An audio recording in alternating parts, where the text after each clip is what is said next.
Let me welcome you to this discussion on recent developments in China and really what it means for both the world as a whole and for us in India specifically.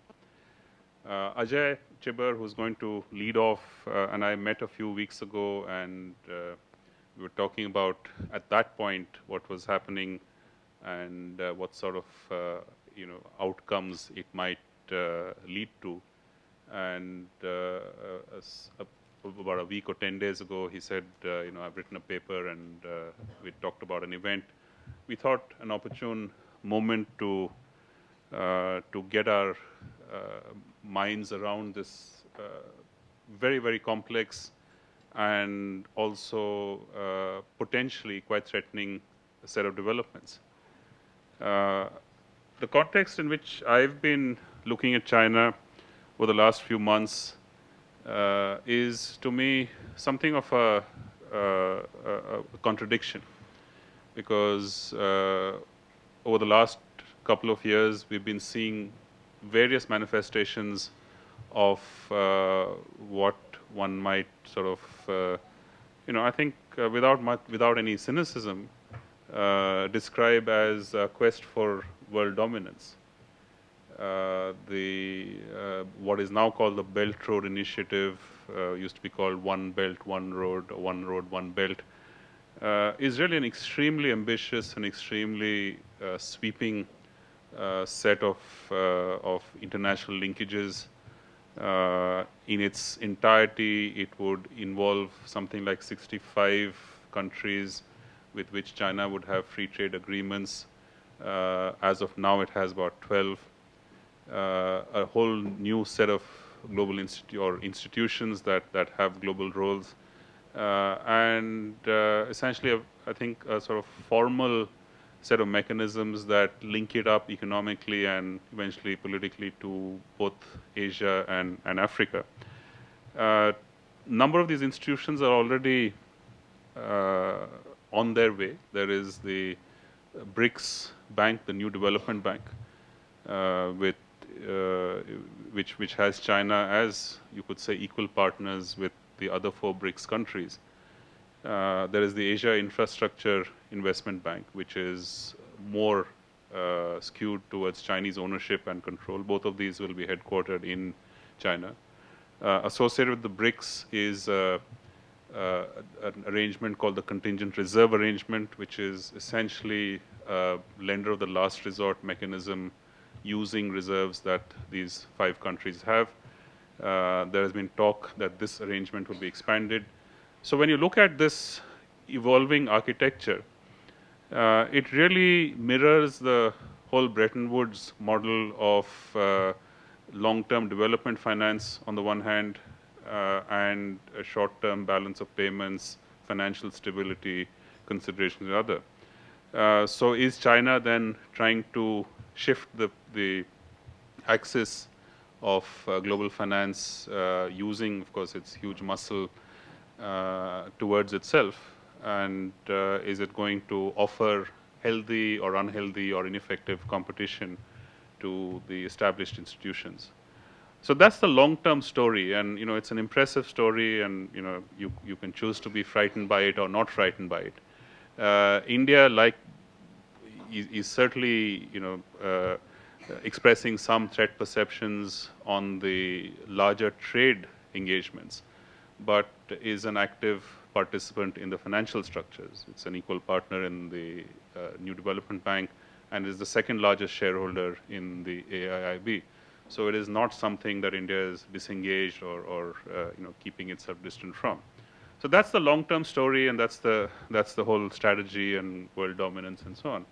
But in the last 6 months, we are seeing a very different side of this economy and its management.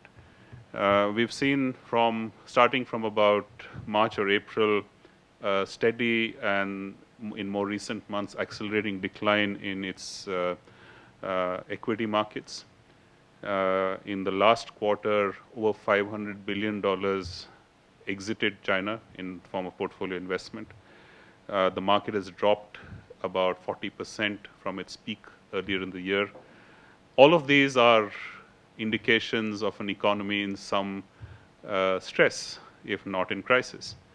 And any other economy which saw these kinds of dynamics in their markets would be really struggling to maintain any credibility. Clearly, China is not in any sort of concrete financial terms. But during this process, there has been a sense that somehow the government has not really come to grips with the situation, that the actions it's taking are short-term, knee-jerk, and essentially unable to deal with the more fundamental drivers of the situation.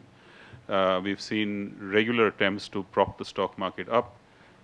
We've seen companies suspending trading, large numbers of them. We've seen a complete ban on initial public offerings. And we've seen government resources being pumped into trying to stabilize the market. The problem with this approach is that people will wait on the sidelines till this is over. As soon as the opening is created, push the market down further.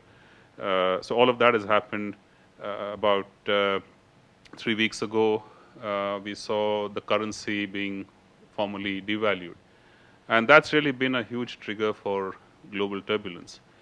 The quantum of devaluation was only 3% in 2 stages, which in and of itself is of no great significance. We've seen other currencies move far more in response to this development. But what it does suggest in the larger context of Chinese macroeconomic trends is something, some building pressure to kickstart growth through export revival. Exports have been slumping for 10 months, which is true of the whole world, by the way. Everybody's exports have been slumping. Growth is being perceived by many of the more skeptical analysts as being somewhere in the 4 to 5% range and nowhere in the near the 7% mark that official numbers put out. So all of this points to a struggle to somehow stem the growth slowdown and provide some momentum to the economy. Now, in this context, while the exchange rate may not have been devalued to the extent that would be considered necessary, a lot of people are expressing fears about a very aggressive mercantilist response. And if you've been seeing the sort of Indian discussion in the last few weeks, certain sectors, particularly steel, have already expressed some sense of vulnerability to a large increase in exports from or imports into India from China. And the government is apparently considering a 20%, at least a provisional 20% countervailing or safeguard duty on steel. There are other sectors that are similarly expressing signs of vulnerability. So we don't know how this is going to play out, but the trade channel of transmission is going to take some time to unfold itself, and that may well be the most significant threat to Indian producers, which I think the government needs to be sensitive to. But that's India. We're talking globally as well, and we've seen the Chinese tremor translate into shocks and upheavals across global markets.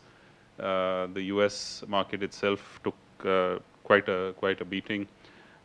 Things have stabilized over the last few days, and the US economy clearly is doing reasonably well on the growth numbers. So maybe this financial impact will be somewhat transitory, and that may be the less significant or the less impactful of the implications. But so a lot going on, both long term and short term, in which China is really the center, the pivot, and that's really what we want to try and talk about. So I'm just going to make a presentation based on a recent paper, and we're happy to circulate this paper, Ajay. We don't have printouts. We're all into sustainability and conservation, but if you want an email, please let us know, and is that version okay to circulate, or we'd like to tweak it a bit, and we can then pass it out. And then we've got Tom Richardson, who's the senior resident representative of the IMF for India, Nepal, and Bhutan. And he's going to hopefully give us a perspective on how the Bretton Woods framework is looking at this. And Rahul Jacob, who's managing editor of Business Standard, who has spent a long time in Hong Kong and has been writing recently on the sort of political dimensions of this. How is the Chinese system, what are the challenges the Chinese system is having in dealing with this? And I think that gives us some indication of what the trajectory of this process will be. In its worst form, something of loss of control, which I think is something we've got to be conscious about. So once again, thank you all for being here. And Ajay, let me hand over to you to get things started. Thank you very much to Brookings India and to Subir for organizing this. But when I met Subir maybe a couple of months ago, the paper was very much focused on China's new Silk Road strategy, or One Belt, One Road strategy, and what India's options could or could not be in that framework. But since then, of course, there's been this turmoil in the Chinese markets, and it's shaken the world to some extent. So I've oriented the talk a little bit, the initial part of it, to what's been happening more recently, and framed it as not China's turmoil, but as China's transitions and India's options. So I started off by looking at a nice quote from Napoleon, who said, I guess this was when he was going towards Moscow, and one of his generals or somebody must have asked him, well, what about China? And he said, China is a sleeping giant. Let her sleep, for when she wakes, she will move or shake the world.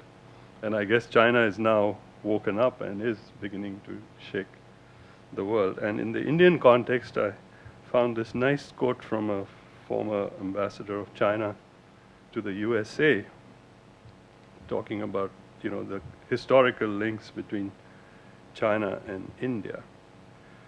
Now that as Subir said, now that things have calmed down a bit, I think more and more as I look at the data, and I'll show you some slides now, I think of this more as a correction rather than a crisis. So you had this is the exchange rate between the dollar and the yuan, and you can see the big one-step jump. As Subir said, it was only actually 3%, and it's pretty much stabilized at that level, or at least I'm sure the Chinese central bank is working feverishly to keep it stable at that level. Now, since Tom is here, and he would know this better than I, ostensibly, it was not a devaluation done in the face of declining exports. It was not a competitive devaluation, as the Chinese central bank governor said.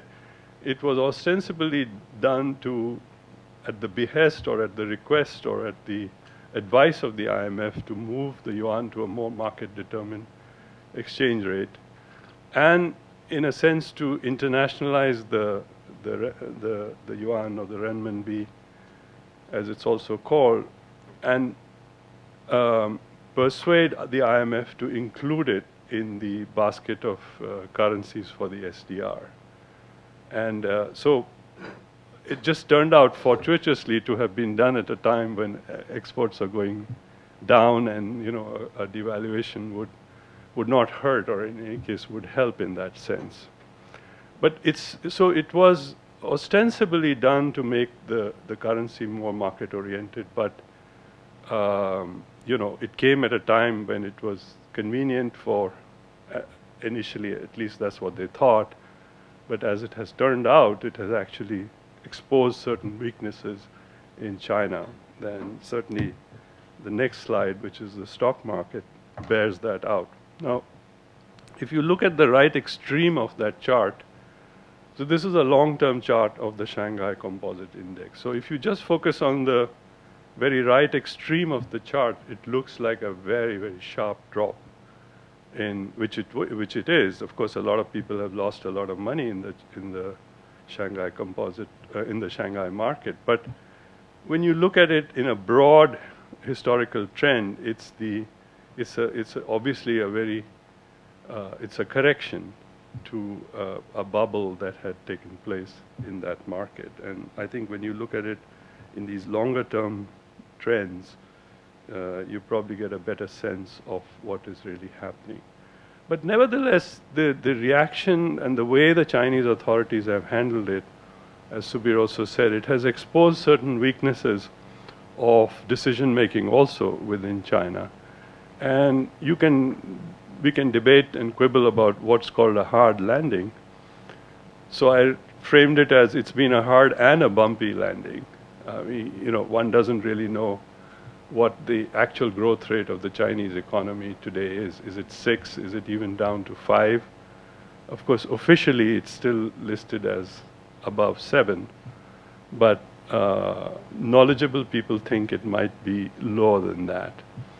So, I don't know what's the formal definition of a hard landing. Would it be 4 or 5% if it drops to that level? But nevertheless, it's been a hard and a bumpy landing in my view. And you can see here the growth rate, both the economic growth rate and the import growth. And why China has become very important is because it's such a sizable importer from such a large number of countries. So it's the decline in imports that is now affecting, other, not just commodity producers. I think the biggest exporters into China are actually Japan and South Korea. So it's affecting countries quite widely, but certainly commodity exporters are being affected quite a lot. So it's been quite a sharp contraction in imports and certainly in growth. And this is on the export side also, as you can see, there's been over a period of time sharp reduction in the export growth of China.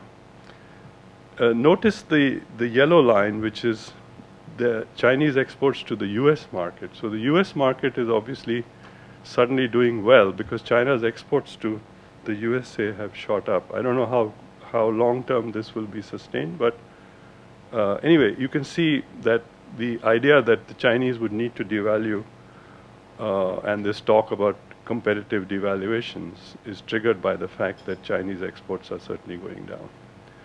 Now, when you look at it historically, you can say, well, this is what happens to a maturing economy. Well, when you had in the 60s, Japan was booming and then it started to go down. You can see the red dots on Japanese growth rates. Same thing happens a decade later for South Korea.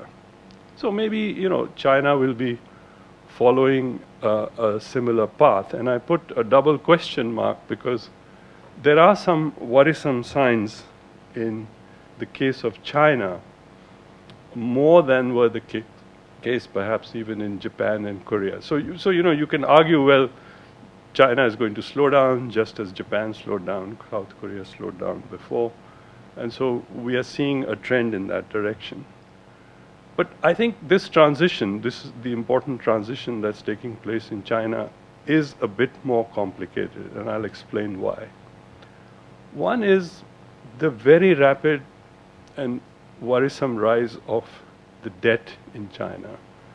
Unofficial, if you count the unofficial statistics as well as formal statistics, today China's debt is estimated at close to 280% of GDP. And it's not just the level, but it's the very rapid rise in that debt, which means there's a lot of very bad debt in there that has to play itself out so that the smooth declines that you see in Japan and South Korea may get bumpier in the case of China. The other is that China is still, in a way, struggling with this rebalancing. As you can see, private consumption started to uptick a little bit, or at least stopped going down, but it's still not yet, at least the numbers that I have, it's not even at 40% of GDP. So, China has really been struggling with getting the rebalancing of its economy Right. And a lot of that has to do with the internal structures of how, corporate profits and dividends are set aside, etc. But, as you can see, it's not been that easy for them to try to boost private consumption within China. So this rebalancing is been tough so far, and it will remain tough unless some very serious reforms are undertaken in China, and politically not easy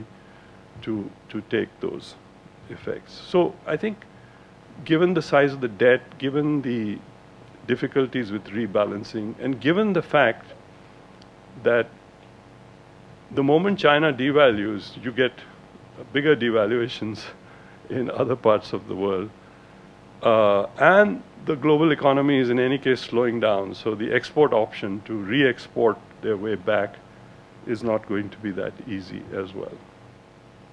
Now, the effects on India have been small. Actually, if you look at the rupee-yuan exchange rate, at the far end, you'll see that when the Chinese devalued, of course, immediately you have, the rupee going stronger against the yuan, but very quickly, as you can see at the end of that, I'm sorry I don't have a pointer here, but as you can see at the end of that chart, we've actually depreciated more than the yuan, a little more, so that the rupee has depreciated since the recent devaluation. The rupee has actually depreciated a bit against the yuan. This is important because if you look at the deficit, the trade deficit that we have with China is huge, right? Something like $50 billion. So we certainly can't afford the yuan to depreciate further against us. I'm not. Sorry? The exchange rates are nominal. Yeah, I'm just looking at the last 2 months. And actually, if I go back to that slide, if you see the nominal numbers for the last 3-4 years, and if I put up the real chart here, you could see that the rupee has appreciated hugely in the last 4 or 5 years against the yuan, which could explain to some extent this huge deficit as well. Of course, there are many other reasons why we are much less competitive than China, but I mean, I'm just not saying it's all the exchange rate effects, but here's the picture that we have,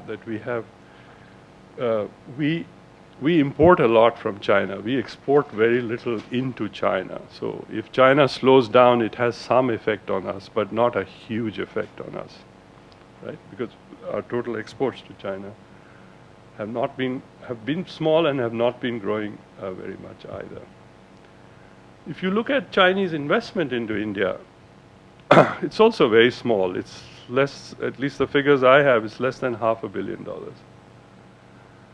Now, of course, one way to fix this is to increase the Chinese investment into India and say, why are you selling us all these things? Why don't you come and invest here? Now, if we could have a better investment regime and we gave up our hangover about Chinese investment into India, perhaps we could benefit a little, given that China would now be wanting to invest more outside of China as well.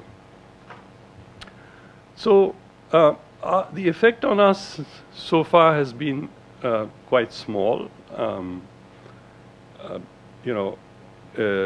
It's not been ours is not the economy that has been hugely impacted by what has happened in China. But it has opened our eyes to the fact that we have so little investment from China. We still have a huge trade deficit with China, and we must do something to fix that. And I'm happy to debate options on that as well. I found this interesting chart, which is, I found it hard to believe it actually, given how different China and India are. But here's a chart which shows that if you shift everything 13 years later, which is assuming that China started its liberalization in 1979, 80, and we started our liberalization 13 years later, somebody put together these charts, the authors are mentioned there, which, you know, juxtaposed figures for GDP per capita, exports, stock of even foreign direct investment, which I found quite amazing, and domestic investment, and found that India follows China 13 years later quite well. Although we are a much more service-oriented economy, we have very little manufacturers, but in these broad aggregate numbers, it's quite interesting that we are tracking China 13 years later reasonably well. I don't know. We can discuss more what that means. Now, Subir mentioned this new Silk Road strategy, which is a strategy that was started by this Chinese administration, the Xi Jinping administration, 2 years ago. And it is sort of the revival of the old Silk Road. It's even bigger than that. And this paper that Subir talked about, I've discussed this in a lot of detail as well. And I won't go into too much of it, except it is the first time that China is now coming out in such a bold way. China is the last 30 years, China has been taking ideas and investments from others. Of course, it has been investing in Africa and Latin America, but this is the first time you have a very clear coming out strategy of China, a very bold and ambitious strategy. Now, if you think about the rebalancing chart that I gave you, some of it could be also that, well, China is finding it very hard to rebalance. It's got a lot of excess capacity. So it's saying, let's see how I can use some of this excess capacity outside of China as well. It could also be that within China, and you know, I'm not an expert on Chinese politics, but within China there are tensions between, say, the East and the West, and this is a strategy in a way to help some of the Western provinces, especially on the road side at least, to be able to develop greater economic links. There's a lot of speculation about within the Communist Party of what are the political dynamics that have created this. But anyway, I'm going, perhaps Rahul may talk more about these issues. So I'll just stop there on that. Now, what does it mean for India? So in India, we have not formally signed on to the One Belt, One Road strategy. We have joined the financial institutions, as Subir mentioned. We've joined the BRICS Bank. We are the second largest shareholder in the AIIB. So we have certainly sort of said we are on there. But formally, officially, India has not said we are in favor of the One Belt, One Road strategy of China. In fact, we have two major concerns.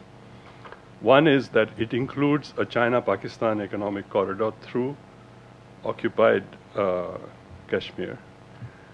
And we are very concerned about this chart, which is that China is building a series of infrastructure, ports, etc., which could have defense implications also, and a kind of string of pearls to encircle India. Because it could be that the Chinese are more worried about being choked off in the Straits of Malacca, and all of this investment is designed for them to have alternative options to import oil from the Middle East, etc. You know, the Gwadar port, the Burmese investments, etc. But anyway, this is the MSR part of it, the Maritime Silk Road part of China's One Belt, One Road strategy certainly does bother India. And India has responded both by moving the Act East policy in the South China Sea, but also by announcing the major sort of Mawsum project, or the spice route as we call it. This is the old picture of the Silk Road and the Spice Road. But India has certainly said we would like to develop a different option. China has offered India to cooperate on the MSR, but India has not yet formally accepted that offer.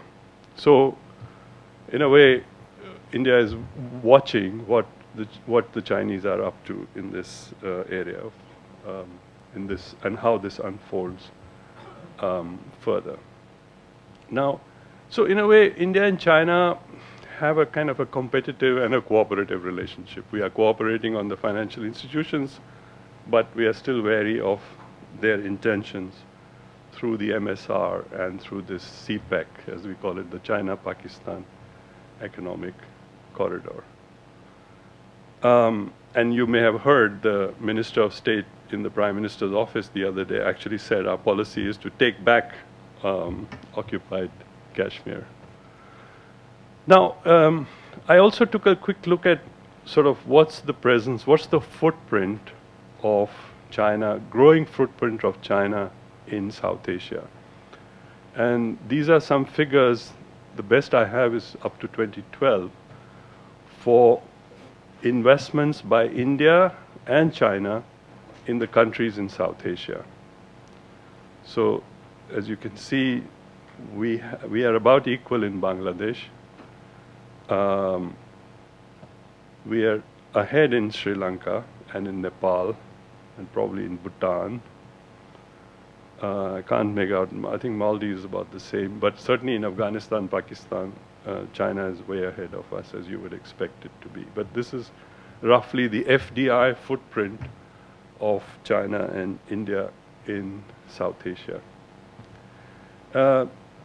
And of course, on trade, China is far ahead of us. China is trading far more with these countries than India is.